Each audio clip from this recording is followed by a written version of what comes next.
Welcome to my YouTube channel. तो आज की सेशन में हम एक नई चैप्टर के साथ स्टैंडर्ड 9 की जो यूनिट 4 का है 5 किंगडम क्लासिफिकेशन के बारे में पढ़ेंगे। ये जो यूनिट 4 का है इसमें हम जो चैप्टर्स पढ़ेंगे उसमें बहुत ज़्यादा जानकारी रहेगी डाइवर्सिटी इन लिविंग ऑर्गेनिजम्स की, ठीक है, जिसका कि पहला जो चैप्टर है वो 5 किंगडम क्लासिफिकेशन का है। तो इस सेशन में हम उसके बारे में पढ़ेंगे, ठीक है, ब्रीफली समझेंगे। तो सेशन को शुरू करने से पहले आज के कोट है जो जैसे कि मैं हमेशा आपको एक कोट के बारे में बताती हूँ, वो है today is your opportunity to build the tomorrow you want. तो आज आप जो कर रहे हैं, जो भी कुछ कर रहे हैं उसका रिजल्ट, इसका मतलब आप अपने कल के लिए उसको रेडी करें। मतलब कि आप बस आज का पिलर दे रहे हैं। आपका पिलर अगर स्ट्रॉन्ग होगा तो आगे चल के आपका जो आगे का जो भविष्य में आपका जो कल होगा वो मजबूत बनेगा। अगर पिलर वीक होगा तो आपका जो जो आप बिल्ड कर रहे हैं वो वीक होगा, ठीक है।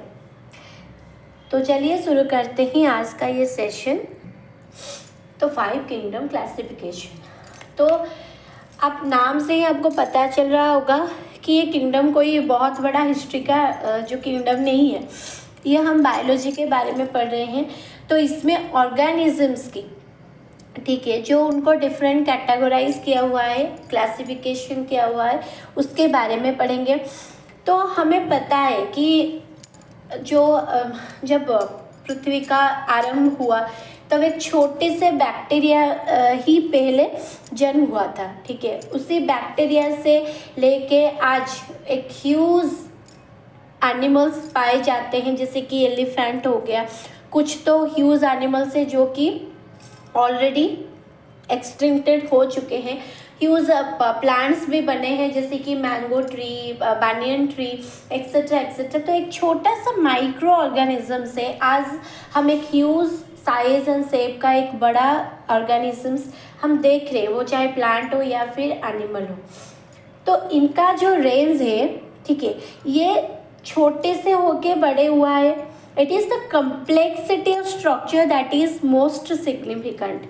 इसमें सरप्राइज होने वाली कोई बात नहीं है। हमें पता है कि हर चीज़ छोटे से लेके बड़ा होता है।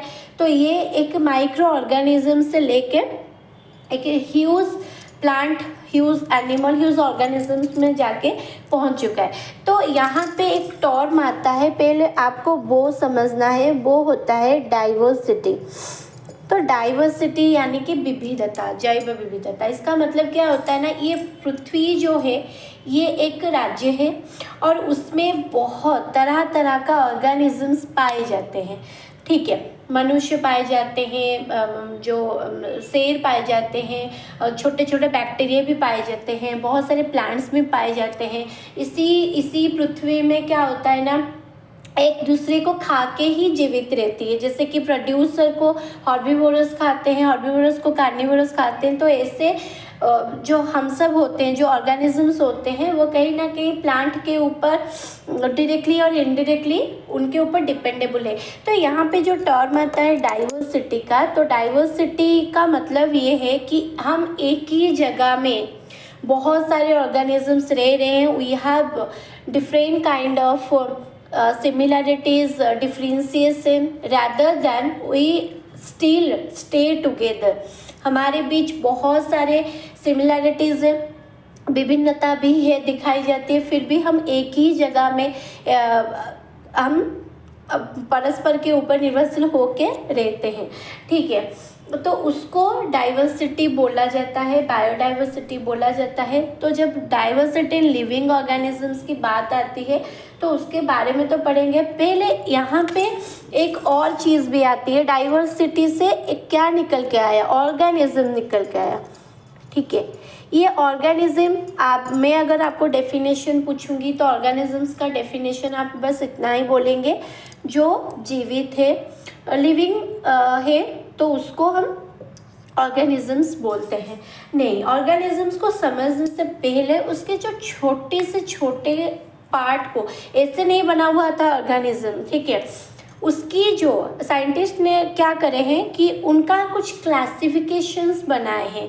जैसे कि मैं अगर आपको बोलूं कि आप ये एक दूसरी टाइप का, जैसे कि हम इंसान में पाए जाते हैं तरह तरह का इंसान, मतलब कि हम इंडियन पीपल है, कुछ अफ्रीकन पीपल होते हैं, कुछ अमेरिकन पीपल होते हैं, एंड इन सारे लोगों में से हम सब में से बहुत सारे डिफरेंसेस पाए जाते हैं। जैसे कि हमारे कलर को लेकर डिफरेंस है, हमारे साइज़ को लेकर डिफरेंस है, हमारे हेयर कलर को लेके, आई कलर को लेके, इतने बहुत सारे डिफरेंसेस पाए जाते हैं। ठीक है, तो जो अर्लियर टाइम में ये बताना थोड़ा डिफ़िकल्ट हो गया कि हम तो इतने सारे 15 लाख से ज़्यादा ऑर्गेनिजम्स पाए जाते हैं, ठीक है, हमारे जो डाइवर्सिटी में। तो क्या हम अगर एक एक करके सारे ऑर्गेनिजम्स को पॉइंट करें तो ये थोड़ा लेंदी प्रोसेस नहीं हो जाएगा? लेंदी तो हो जाएगा ना। तो उसके लिए निकला था 5 किंगडम क्लासिफिकेशन।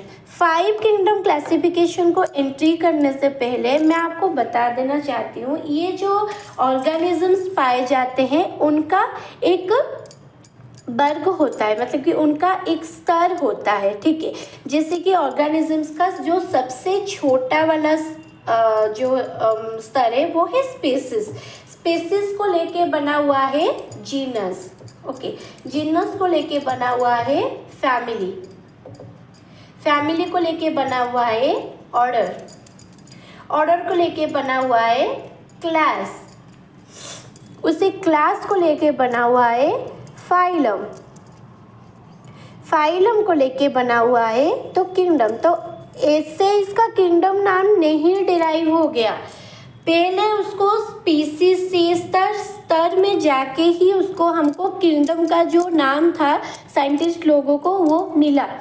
तो डाइवर्सिटी तो समझना है, डाइवर्सिटी के साथ आपको ऑर्गेनिजम्स भी, ये सिर्फ एक टर्म नहीं है। अगर ऑर्गेनिजम्स के अंदर भी आप घुसोगे, यहाँ पे बहुत सारा स्तर होके ही वो किंगडम बना हुआ है। ठीक है, तो ये जो स्तर है स्पीसीज, ये सबसे लोएस्ट कैटेगरी है। ठीक है, तो उसके upper species, genus, family, order, class, phylum, kingdom, इन सारे को हम क्या करेंगे ना, 1 बाय 1 समझेंगे कि स्पीसीज क्यों नाम दिया गया, जीनस क्यों, फैमिली क्यों, इस सबको हम समझ लेंगे। ठीक है, तो चलिए आज हम स्पीसीज के बारे में पहले पढ़ते हैं। ठीक है, छोटे से जाके स्मॉलर कैटेगरी से जाके लोएस्ट कैटेगरी से जाके हम हायर कैटेगरी तक पहुंचेंगे। ठीक है, देखिए, तो जब स्पीसीज की बात आती है, ठीक है, वहाँ पे एक टर्म आता है ब्रीड का। ठीक है, यहाँ पे एक टर्म आता है ब्रीड का। तो ब्रीड क्या होती है कि it leads to reproduction. Okay, जो हमारे इंडिविजुअल से ऑल ऑर्गेनिजम्स का जो वंश विस्तार होती है वो किस प्रोसेस होती है, रिप्रोडक्टिव सिस्टम से होती है, तो जिसको हम ब्रीडिंग प्रोसेस बोलते हैं। तो जैसे कि एक एग्जाम्पल लेंगे कैट स्पीसीज को। ठीक है, उसको स्पीसीज क्यों कहा गया? आप देखे होंगे कि बहुत सारे, अब इंडिया में ही देखिए, बहुत सारे क्या पाए जाते हैं, कैट पाए जाते हैं। क्या सारे जो कैट होते हैं वो दिखने में एक ही जैसा होता है, मतलब कि they having cloning system? No, कुछ ब्लैक कैट होते हैं, कुछ ब्राउन कैट होते हैं, कुछ वाइट कैट होते हैं, किसी में मोल आ जाता है मुंह पे, किसी का बॉडी के अंदर स्ट्राइप्स आ जाते हैं। तो अगर इंसान की भी बात करते हैं तो जैसे कि जगह के अनुसार, एटमॉस्फेयर के अनुसार उनका क्या हो जाता है, कलर में चेंजेस आती है, शेप में चेंजेस आती है, हाइट में चेंजेस आती है, आईज में चेंजेस आती है। There are so many differences. Okay, तो क्या होता है, जब यहाँ पे एक टर्म आता है क्या, ब्रीड और इंटरब्रीड। इंटरब्रीड का मतलब क्या होता है?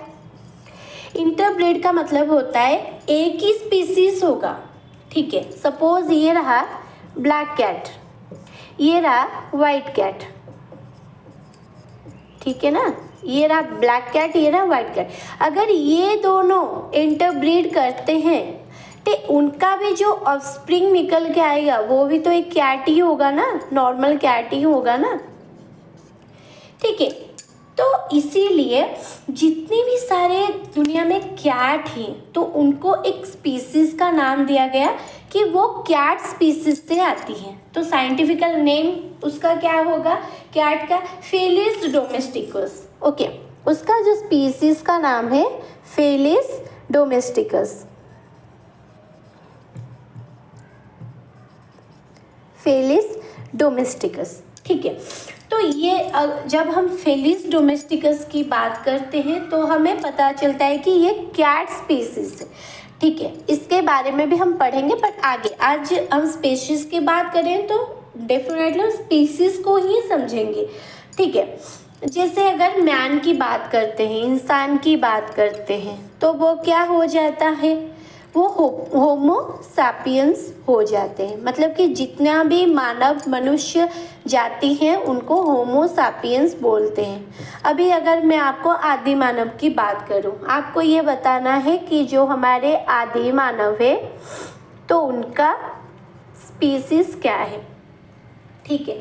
अगर और एक एग्जाम्पल लेते हैं, किसका? हॉर्स का और डोंकी का एग्जाम्पल लेते हैं।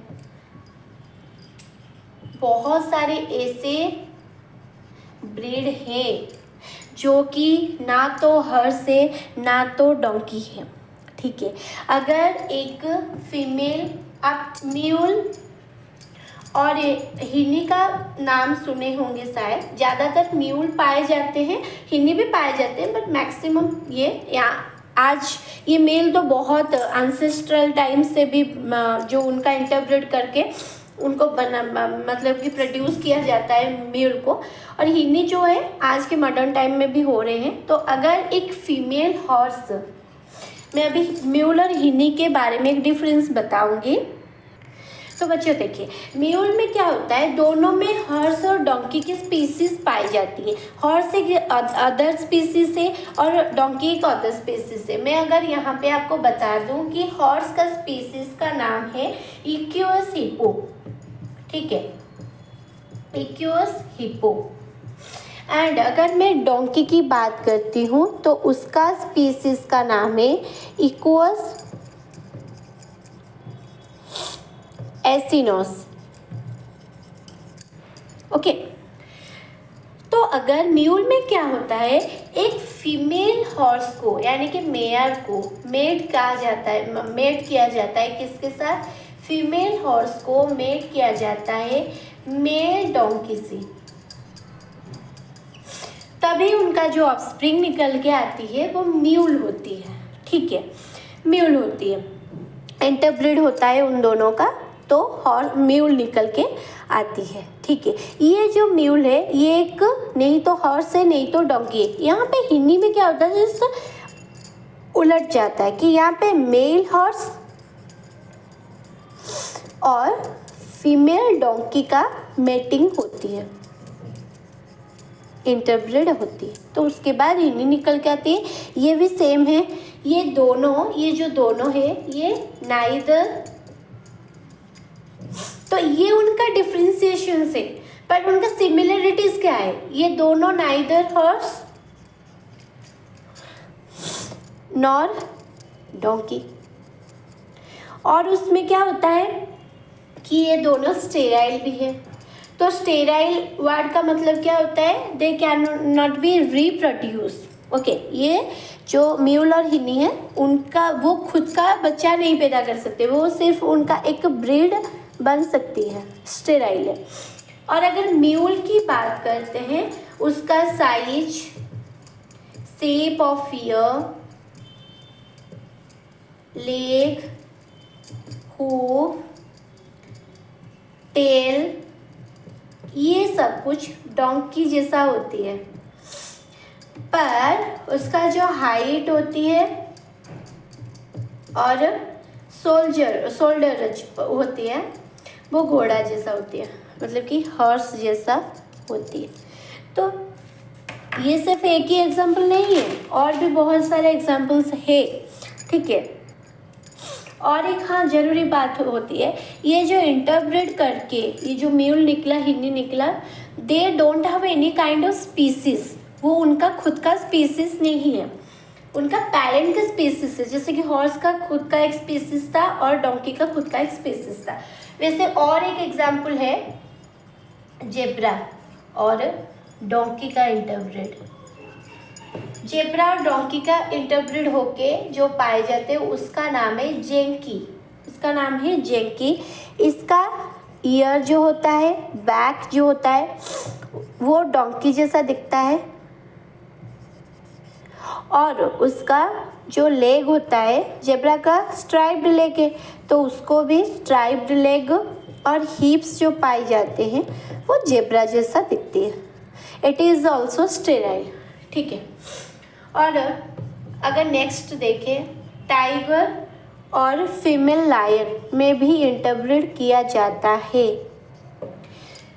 तो उनका जो होता है, पहले आ गया टाइगर से टाइग, लायन से ओएन, टाइगर। इसको याद रखने का बहुत अच्छा तरीका है। इसको भी जे एन से आ गया निंकी, जेंकी। तो टाइगर ये भी स्टेराइल है। बहुत सारे। और एक आ गया गोट और सीप। गोट का स्पीसीज अलग है, सीप का भी स्पीसीज अलग है, पर उनका जो क्या है, उनका जो इंटरब्रीड करके पाए जाते हैं। जैसे इसका हुआ गीप, जी गोट से आया जी, सीप से आया ईपी। तो दिस इज ऑल्सो स्टेराइल। वैसे आता है पोमाटो, नाम थोड़ा अजब लग रहा होगा। पोमाटो, यस, पो से आता है पोटैटो। ये एक ही पेड़ है, ठीक है, एक ही जगह में उगता है। पोटैटो अंडरग्राउंड में होता है। यहाँ से आया टमाटो जो कि एबव ग्राउंड में बनता है। ठीक है। तो ये जो इंटरब्रीडिंग होता है, it is occur in very close related species. यानी कि आप अगर बोलेंगे कि टाइगर को डोंकी के साथ इंटरब्रीड कर देंगे, नहीं, ऐसा नहीं होगा। टाइगर और लायन इसको हमें इंटरब्रीड कर सकते हैं, क्योंकि इंटरब्रीडिंग का एक कंडीशन है कि it is occur in very closely related species. ठीक है। The offspring are invariably sterile. और इनका जो ऑफस्प्रिंग निकल के आएगा, they all are sterile, they can not be able to reproduce. Okay. तो ये तो रहा आज का सेशन, जिसमें हमने स्पीसीज के बारे में समझे, डाइवर्सिटी के बारे में समझे। अभी ख़त्म तो नहीं हुआ है, हमने सिर्फ लोएस्ट कैटेगरी के बारे में ही डिस्कशन किए हुए हैं। तो नेक्स्ट सेशन में हम जीनस, फैमिली, ऑर्डर और जो क्लासिफिकेशन और जो स्तर थे ऑर्गेनिजम्स के, हम उसके बारे में डिस्कशन करेंगे। ठीक है। वीडियो अगर अच्छा लगे तो अच्छा तो ज़रूर लगी होगी, आप समझ भी चुके होंगे। तो आप don't forget to like and subscribe and share my channel.